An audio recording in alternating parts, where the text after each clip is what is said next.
Hey, hey, hey. I'm here to talk about our non-superwash, environmentally friendly yarns. I can't wait to share them with you. I'm Cadence Kidwell, and you can see all that I'm talking about at fuzzygoatyarns.com.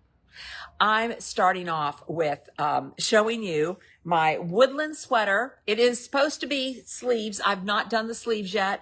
You were supposed to do the sleeves before you did the steeking and all that, but I could not wait to do the steeking.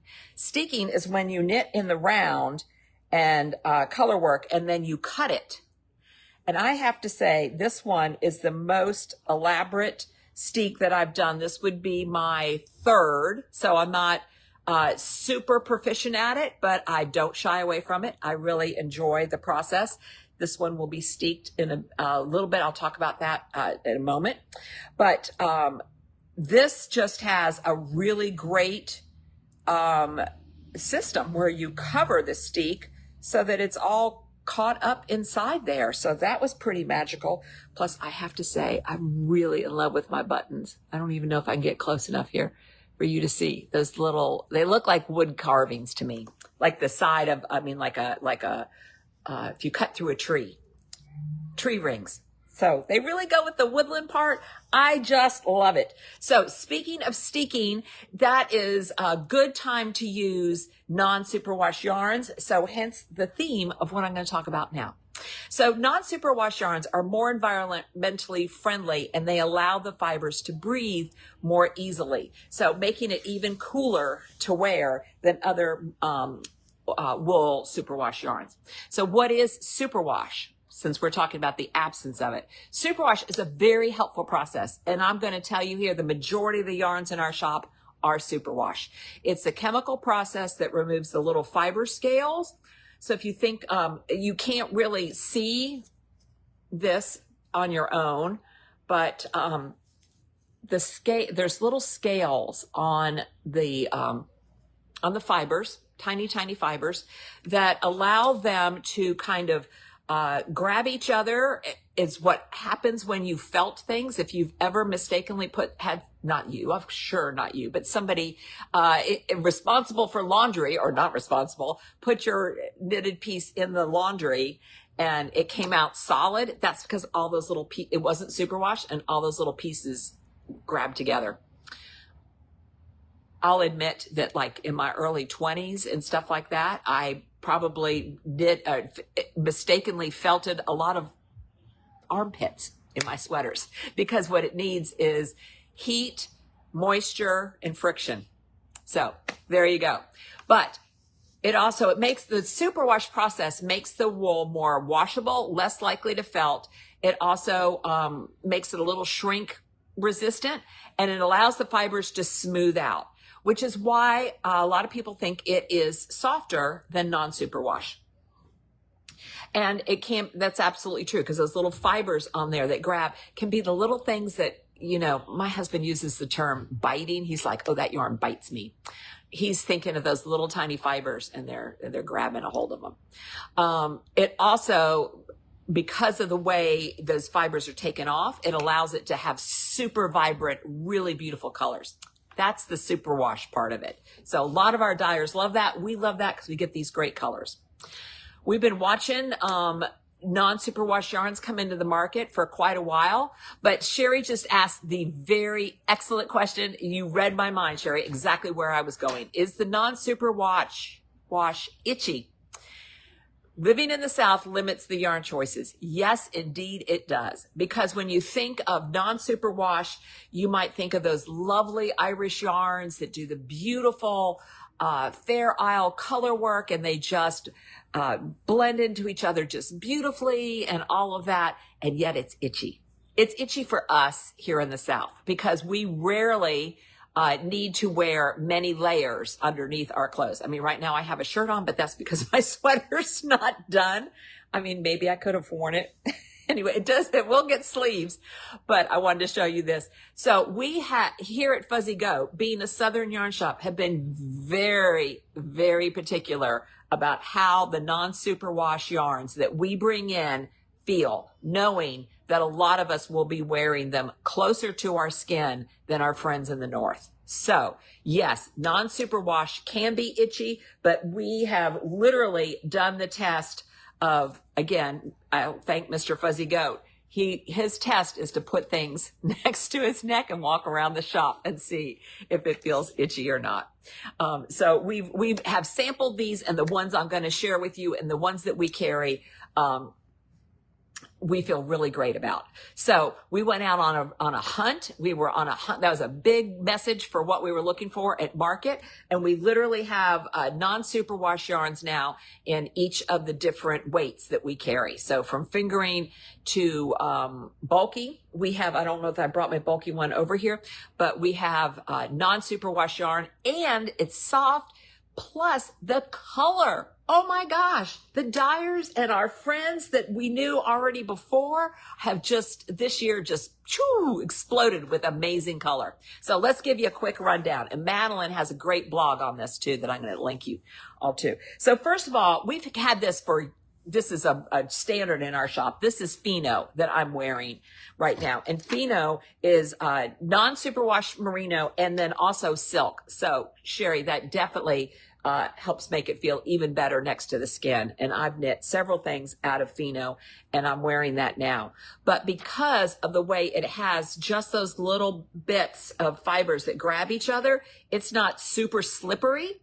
And so that's what makes it great for cutting when you're going to cut a sweater. And the color work, especially down in here, because you don't want it to be slippery. Now I have cut, and I've shown you my Descent sweater. That was before I even was thinking about non-superwash yarn. I just used two colors that I liked. They were both fingering, but slightly different. And my steek is not pretty on the inside. And I still found a way to grab all the little things that were trying to escape, put a ribbon around it. Turns out great. Wear the sweater all the time. But it's definitely easier to do that when your yarn is going to kind of grab each other a little bit. So we have these amazing colors, and we've got more coming in. And Susan just bought yesterday these two colors to make this sweater. She's going to do, instead of the more yellow green, she's going to do the one that's more yellow. And no, this one is topsy-turvy, which is the same one I'm wearing. But she's going to pair it with tincture, which is this really great green. And this was a lot of fun with all this color work down in here. So that's one thing. You could definitely do the woodland sweater. I don't know that that's the right weight, so I'm not going to show you that one yet. This one here that Melissa also pulled out is Pluma Morado. Isn't that beautiful? That's really pretty. And that looks like that's a Hohi pattern. Yes, that would be beautiful. The other thing I like about Fino is it has great yardage. It has 490 yards in it. And what also is made out of Fino is, oh, here it is, right here, is our Girl's Best Friend kit. So that's made out of one big skein of Fino and then a selection of mini skeins. And so this is also non-superwash, but feels great around your neck, and everything is super soft. So I'll just pile all this stuff on for right now. Why not? It's just a little bit cool outside. Okay. Also, there is the Friends and Family cowl from Monos, also in Fino, with this turquoise color and this selection of, and you can make two cowls out of this kit here. So that is some of our Fino yarns right there. And so the other one, so I'm still working on this one. So this is one of the ones that I'm working on now, still in process. The other one I'm working on is also happens to be out of a non-superwash yarn. And it is the Here Comes the Sun sweater. I'm not cutting that, so I didn't need it to be sticky for that reason. But we have Queen City yarns from Charlotte, North Carolina, and we really wanted to, I really wanted to knit with them because they're super bouncy, a lot of fun. And so I have mixed in this one color here from Monos, which will be right up this yellow green, because yes, I'm obsessed with yellow green. as well as the 70s style flowers that will be easier to see when I get my second set done down below. I'll show you again. Look, these little flowers in there. But look at, but what just begged us to knit that yarn is look at these colors that Janice has put together. All of these different colors. This feels really great. It is so fun to knit with. It's a really bouncy fiber, fabulous stitch definition. It's a sport weight yarn. It's 100% non-superwash merino and rambouillet blend, and it's 312 yards. And we were just so blown away by the color range that Janice has in the Queen City Yarns Latta Classic, L-A-T-T-A Classic. So you too could make Here Comes the Sun with that. And we also have this sample here of Melissa's, and I don't have the pattern name for that one. So we'll get back to that. Melissa was wearing this yesterday and let us borrow it so that we could show that to you today. I'll have to find out what that is. All right, we'll put that back for now. So I'm loving the Queen City Classic, Latta Classic, and that's what I'm knitting here. And it just feels really great, super bouncy. I can't wait. I'm going to go on a little trip in end of October. I'm not a big fan of deadline knitting, but I am hoping I'll have that sweater done so I can wear that on my chilly trip. All right, another super fun find at Market from our friend Mary at 29 Bridges is she also, this just came just this week. She also has a non-superwash DK, 100% merino. This is a DK, so all your favorite DK patterns. Again, feels great on the neck, perfectly fine. And so we have lots of options for that. I have actually, when gathering up my patterns for this, realized that I have knit or designed lots of patterns for 29 Bridges. So I was super excited for that. And all my designs are related to our Good Vibes Yarn Tour. So the Build Those Bridges would use 2 skeins. So you could put, I think this would be stunning. You could put Callie, this is Callie, together with Berry and do that. It's meant to use a solid and a highly variegated yarn, or you could use Callie and Bourbon, would also look really lovely. I like this one here, No Dice. You could do No Dice with Curacao. That would be really pretty. And so another pattern that you could choose from is the Riptide Scarflet. That would just use 1 skein. So say you just fell in love with the skein of sea glass and wanted to figure out what to do with it, you could use it for this little thing here. Brenda likes non-superwash yarn because it doesn't need nylon to keep its shape. Yes, exactly. And then it's nice to know that sometimes they really specify the breeds, like the Rambouillet or the Blue-Faced Leicester. Another one you could use for DK is the super popular Tolsta tee, and you can stripe it. You can do it in a solid. You got lots of choices for how you could do the Tolsta tee with that. So I had another pattern that I had written up for Good Vibes with 29 Bridges. And that is my, you think I'd remember this, Who'll Stop the Rain. It's a cowl that goes around your shoulders, but is also generous enough to pull it up over your head if you need a good snood. And it used 1 skein of DK and a skein of, I'm gonna call it fuzzy yarn, silk and merino. And so we have some of those right now that we just got in from Sweet Georgia. And so, whoops, talk about softness. This adds a lot of softness to it. So you could do a Who'll Stop the Rain. You could use sea glass with Deep Cove. That would be really pretty.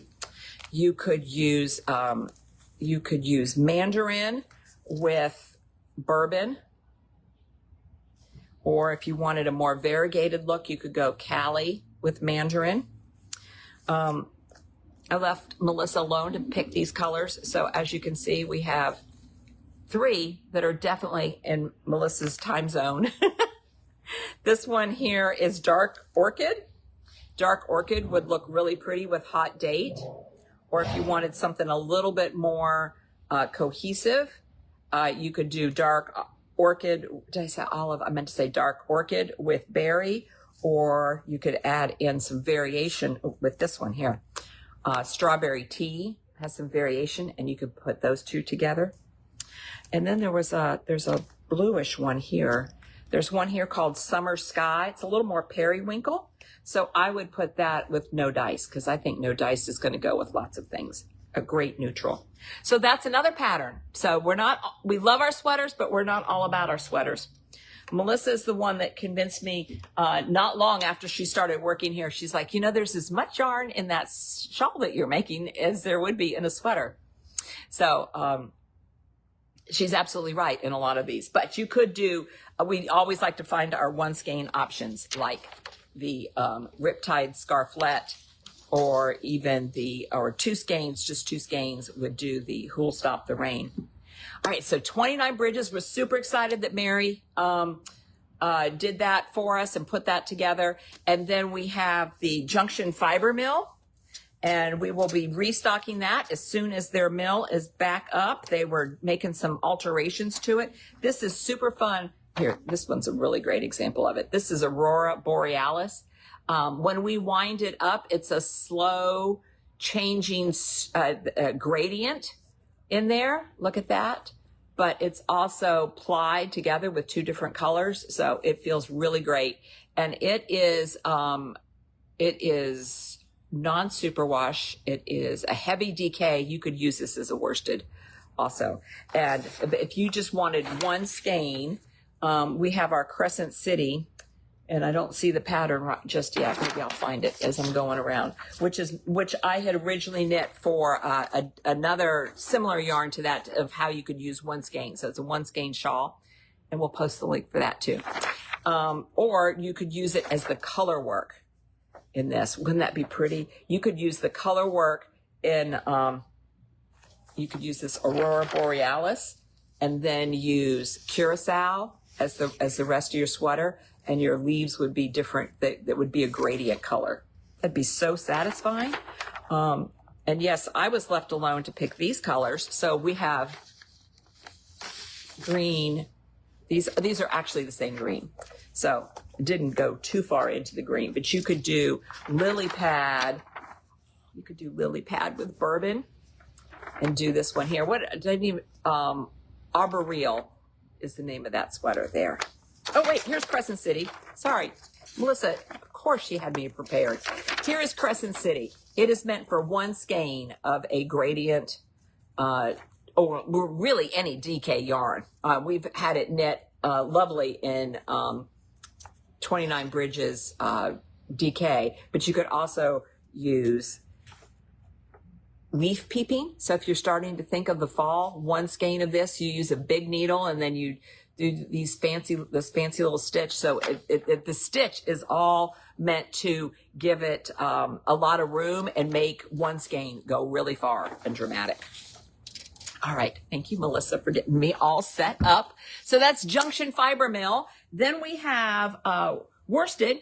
So worsted yarn is also, let me show you this here. This sample here was knit by Susan, and this is Hohi's hipster cowl, and it's made out of DK. So you could actually make it out of sport, and I just love the little fringe on there. Hohi likes the fringe too, because she had that on the Amrin shawl that we had the other day. So that is another sample that you could make with the DK. But what I have over here on my friend is alpaca wool, which where's our sample? Which we carry as really the workhorse in our worsted cabinet. It is non-superwash. It is alpaca and wool, and I made this Nordic bloom vest. And let me just show you. It eventually will be steeped. I have it all set up to steep inside, so you can see my colors and all of that. I've got my reinforcements. It's all ready for me to pull that center thread and then cut it up the middle, which I will be doing at our retreat at the end of the month. We have one seat left for that, by the way. So this theme for this retreat is all about sweaters. So one of the things that I'm going to do is cut this with all our people all around us, and they can ask questions and ooh and ah and get the bravery needed to do that. But Melissa hasn't steeked yet, but she's going to teach a class on this woodland. And so she'll be steeking eventually, soon, because she's going to be doing that with everybody else in the class. But the alpaca wool is just a great yarn. And Carolina's working on this one here, which is the Claude sweater.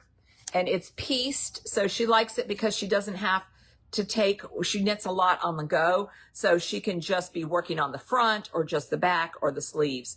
And then she'll have to piece it together. But it will also give it some structure, especially with that garter ridge. So that's a great one for that. And it's going to be also good for the next yarn I'm going to show you as well. And then this one here is the Moral vest. So if you also wanted to do a vest but didn't want to do a steeked one. But I will say, look at this. You could do this whole pattern and never steek it. You could pull this over your head and it could look like, I mean, how often am I going to wear this open anyway? I'm mostly going to cut it open for the thrill of it. That does sound kind of funny, doesn't it? But so you could do the Nordic bloom. The other thing I did differently in mine is all the color work was one color, but you know me, I have a really hard time choosing to limit my colors. So I thought, and Terry had given me the idea when she was doing her Miserina of doing her flowers a different color than the leaves. So I borrowed that for that vest. And so Moral would be another one that you could do with the alpaca wool. But we have other samples made out of this, and it just feels amazing. So another non-superwash option. We have a lot, don't we? All right, I have one other skein of yarn to show you, and I cannot tell you the name of this pattern yet. No, I can tell you the name of the pattern, but the pattern isn't out yet. So we saw this sweater at Market in the Monos booth. This is the duplicate sweater by Lavinia Patriciella. Beautiful work, beautiful yarn. It is in their new non-superwash yarn. And so the people at Monos, when we got our non-superwash yarn, let me not delay this anymore. When we got our non-superwash yarn shipment, they let us borrow these samples, but the pattern is not up yet on Ravelry. We are stocking that and looking every other day for it.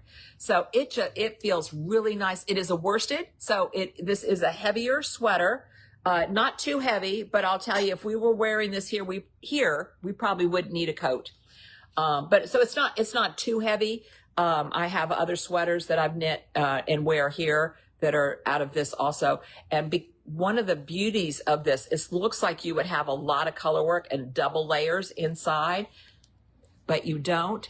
You actually, this pink, instead of being carried, and so that it's super heavy and all that is twisted, carried on the inside, you do a duplicate stitch up the middle of that pattern repeat to make the pink.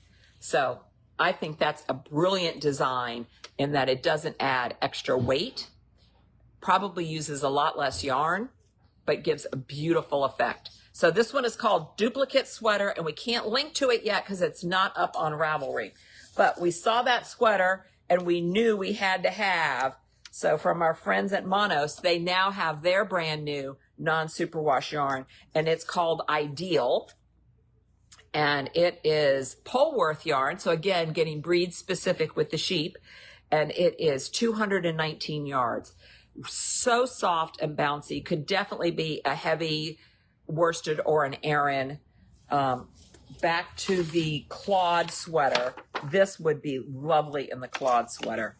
You could have some and we had not seen a lot of variation. So the fact that Mary at 29 Bridges can do this on a non-superwash, and that Monos has figured out how to do this on a non-superwash is really revolutionary. And look at that color. Isn't that pretty? Oh my gosh. We've been selling a lot of this to the Learn to Knit students because although they often use the alpaca wool, they are now really drawn to these pretty colors too. So maybe you don't want to knit a garment. You could do Wheat by Tin Can Knits, which is a scarf for any gender, and it has really great texture in it. And this would have really great stitch definition in there. And then we also, Melissa found this vest that is also knit out of this yarn, this one here, and it is the Mina's vest, and you could use different colors, and I believe that is brioche as well. Just look at all these colors. So Marilyn, I talked about what non-superwash meant early on, so if you want to back up and do that, and we also have a blog post, but the quick answer to that is that superwash is a process that's done on a lot of the yarns we use. Non-superwash, that process has not been done on it, and it has lots of different benefits. We also have some kits that I showed you, the Girl's Best Friend kit, but we also have from our friends at Knit Collage. So our Knit Collage daisy chain is non-superwash, but then so is this super fun cardigan kit here, the Knit Collage Bon Vivant cardi kit. And so we have this in two different colorways. We have this where you would do it primarily in this fuchsia, and then you could do your stripes in these two colors. I'll show you the pattern again in a minute once I get this. I'm just making a big old mess over here. Let me show you the other one, and then I'll get back to the pattern. Or you could do it in this slate with your stripes in that color and this color. Yes, yes, yes, yes. Okay, so the Bon Vivant cardigan. This is super cute. We put the kits together with extra yarn, thinking a lot of you might either want it bigger or want to make it longer. And so there is some extra skeins in there for you to do that. And it includes the pattern, and our friend Amy at Knit Collage helped us put these together for us. And I think the ruffle is darling. I don't think that I would necessarily do that. So that would give me some more yarn to go down a little bit longer, but it's super sweet. This is one of the thinnest yarns that Knit Collage has. We love our Knit Collage, even though sometimes it can be too warm for us here. But this one has a little bit of lurex in it, as you can see the copper, and you can see that that's thinner there. So thinner than what it usually a Knit Collage sweater would be, and this uses, because it uses a size 6 too, needle for that. So we highly recommend this also as a non-superwash option. So there you have it. There is my very long tour of our non-superwash yarns. Again, thank you for being interested in that. Many of our customers and our fuzzy fans have encouraged us to look into this deeper, and we took our time until it could pass the color test for us and the softness test for us. So there's lots of great options out there. The ones that we have are the ones that we found really matched that those requirements that we have here. So let us know what questions you have. Hopefully next time you see this, I'll have sleeves. I just kind of celebrated this the way it was. Look at that. See the bear? My husband calls this the bear sweater. Mr. Fuzzy Goat's like, how's the bear coming along?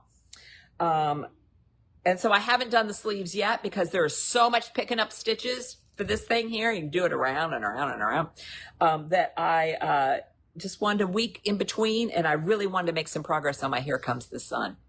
So that's what we got for you today. And text us if you want to see anything more up close or other pictures that we can send you. You can text us at 229-236-GOAT. Thanks so much for watching.